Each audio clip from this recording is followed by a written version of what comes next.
আসসালামু আলাইকুম ভিউয়ার্স। বাংলাদেশের সর্বশেষ আপডেট সংবাদে আপনাদের স্বাগত। জানিয়ে দেব হাতে থাকা সর্বশেষ আপডেট বাংলা সংবাদ। প্রথমেই সংবাদ শিরোনাম। চিকিৎসকদের বৈঠকে যোগ দিয়েছেন স্বাস্থ্য উপদেষ্টা। এরপর জানিয়ে দেব সব সরকারি কর্মচারীকে সম্পদের হিসাব দাখিলের নির্দেশ। এদিকে দেশ থেকে নিষেধাজ্ঞার খড়গে ২৭ মন্ত্রী এমপি সহ ৬০ ব্যক্তি। আরও জানিয়ে দিব ভারত চাইলে শেখ হাসিনাকে ফেরত দিতে পারে বলেছেন পররাষ্ট্র উপদেষ্টা। আরও জানিয়ে দিব বুধবার থেকে অবৈধ অস্ত্র উদ্ধারে যৌথ অভিযান। সর্বশেষ জানিয়ে দিব ইনসাফ কায়েম না হওয়া পর্যন্ত আমাদের লড়াই চলবে বলেছেন জামাতের আমির। এতক্ষণ শুনছিলেন সংবাদ শিরোনাম, এবারে বিস্তারিত। তবে অনুরোধ থাকবে ভিডিওটিতে একটি লাইক করবেন এবং কমেন্ট করে জানিয়ে দিবেন কোন জেলা থেকে আপনি আমাদের এই ভিডিওটি দেখছেন। চিকিৎসকদের বৈঠকে যোগ দিয়েছেন স্বাস্থ্য উপদেষ্টা। ঢাকা মেডিকেল কলেজে হামলার প্রতিবাদে চিকিৎসকদের কমপ্লিট শাটডাউন ঘোষণার পরে আন্দোলনকারীদের সঙ্গে আলোচনায় বসেছিলেন সমন্বয়করা। এরপর সেখানে অংশ নিয়েছেন স্বাস্থ্য ও পরিবার কল্যাণ উপদেষ্টা নূরজাহান বেগম। রোববার ১ সেপ্টেম্বর বিকেল ৪টার দিকে ঢামেক সভাকক্ষে আলোচনায় উপস্থিত হন তিনি। এ সময় স্বাস্থ্য উপদেষ্টার সঙ্গে উপস্থিত হন স্বাস্থ্য অধিদপ্তর কর্মকর্তা, ঢাকা মেডিকেল পরিচালক ব্রিগেডিয়ার জেনারেল আসাদুজ্জামান, ঢামেক চিকিৎসক সহ সেনাবাহিনী, বিজিবি ও পুলিশের কর্মকর্তা। এর আগে আন্দোলনকারীদের সঙ্গে আলোচনা করেছিলেন বৈষম্যবিরোধী ছাত্র আন্দোলনের মোহাম্মদ সার্জিস আলম ও হাসনাত আব্দুল্লাহ। ঢাকা মেডিকেল কলেজ হাসপাতালের জরুরি বিভাগে ভাঙচুর ও চিকিৎসকদের মারধরের ঘটনায় সেবা বন্ধ করে দেন চিকিৎসকরা। একই সঙ্গে মারধরের ঘটনায় জড়িতদের বিচার ও নিরাপত্তা নিশ্চিতের দাবিতে দেশের সব বেসরকারি ও সরকারি হাসপাতালে শাটডাউন ঘোষণা দেন তারা। সব সরকারি কর্মচারীকে সম্পদের হিসাব দাখিলের নির্দেশ। সব সরকারি কর্মচারীকে সম্পদ হিসাব দাখিলের নির্দেশ দেওয়া হয়েছে বলে জানিয়েছেন জনপ্রশাসন মন্ত্রণালয়ের সিনিয়র সচিব মোহাম্মদ মোখলেসুর রহমান। রোববার ১ সেপ্টেম্বর জনপ্রশাসন মন্ত্রণালয়ের এক সংবাদ বিজ্ঞপ্তিতে এ তথ্য জানানো হয়। সিনিয়র সচিবের বরাত দিয়ে এতে বলা হয়, সকল সরকারি কর্মচারীকে সম্পদ বিবরণী দাখিল করতে নির্দেশ দেওয়া হয়েছে। উল্লেখ্য, সরকারি কর্মচারীদের প্রতি ৫ বছর পর পর সম্পদের হিসাব দেওয়ার বিধান থাকলেও তা মানেন না অনেকে। সরকারি চাকরির আচরণ বিধিমালার তোয়াক্কা না করেই কাজ করছেন তারা।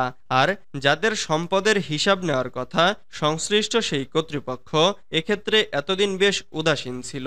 এ বিষয়ে সরকারি কর্মচারীদের আচরণবিধি ক্ষুণ্ণ হলেও নেওয়া হয়নি কোনো ব্যবস্থা। এ কারণে সম্পদের হিসাব দিতে সরকারি কর্মচারীদের মধ্যে তৈরি হয় চরম অনীহা। জানা গেছে ১৯৭৯ সালে সরকারি কর্মচারীদের ৫ বছর পর পর সম্পদের হিসাব জমা দেওয়ার বিধান চালু করা হয়।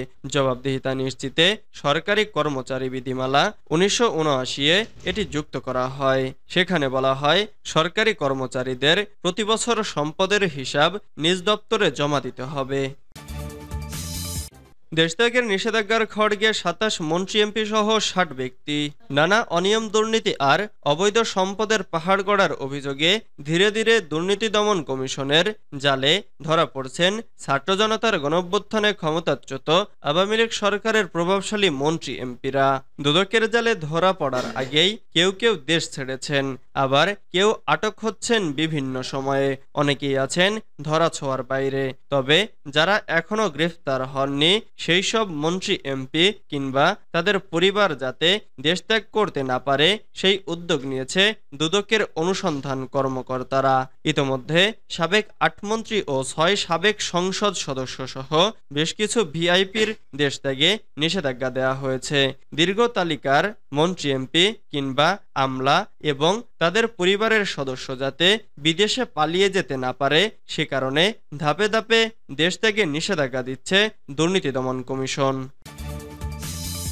ভারত চাইলে শেখ হাসিনাকে ফেরত দিতে পারে বলেছেন পররাষ্ট্র উপদেষ্টা।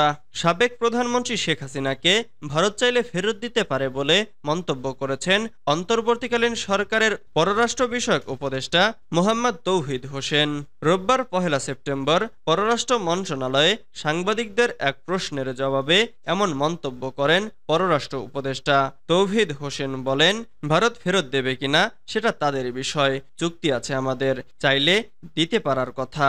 এখানে লিগ্যাল প্রসেস থাকে, আমি জানি না সেটা কিভাবে হবে।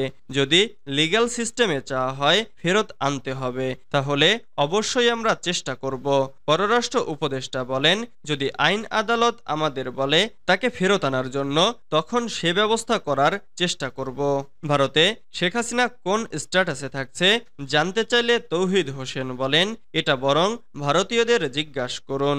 লাল পাসপোর্ট অটোমেটিক্যালি বাতিল হয়েছে, এটা ভারতীয়দের জিজ্ঞাসা করুন কি স্ট্যাটাসে তিনি সেখানে আছেন।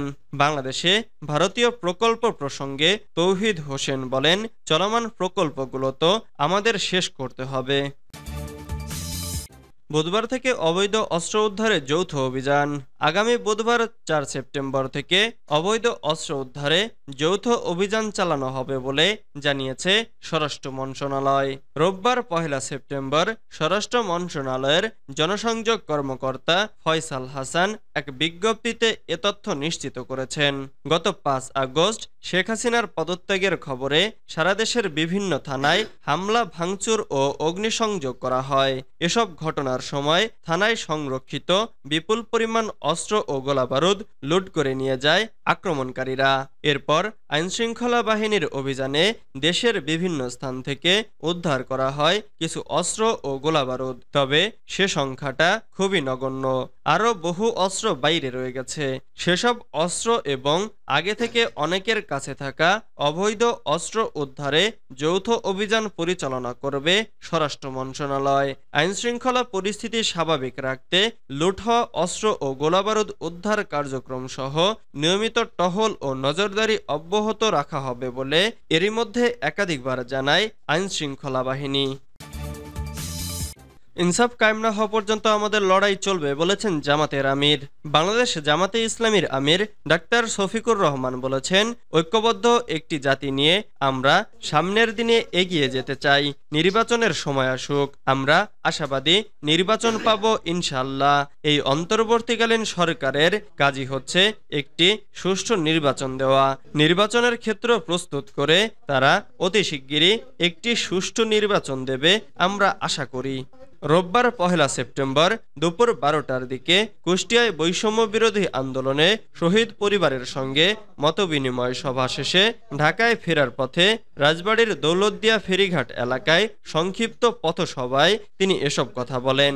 জামাতে ইসলামীর আমির বলেন, স্বৈরাচার সরকার বিদায় হওয়ার পর মানুষ যেন আর মুসিবতে না পড়ে, এজন্য আমাদেরকে পাহারাদারদের দায়িত্ব পালন করতে হবে। কারণ দেশ আমাদের সবার। রাজনৈতিক দলগুলো মাঠে থাকবে যেভাবে 15.5 বছর স্বৈরাচার সরকারের বিরুদ্ধে লড়াই করেছে। ইনশাআল্লাহ সত্য ও ইনসাফ কায়েম না হওয়া পর্যন্ত আমাদের লড়াই আন্দোলন চলবে।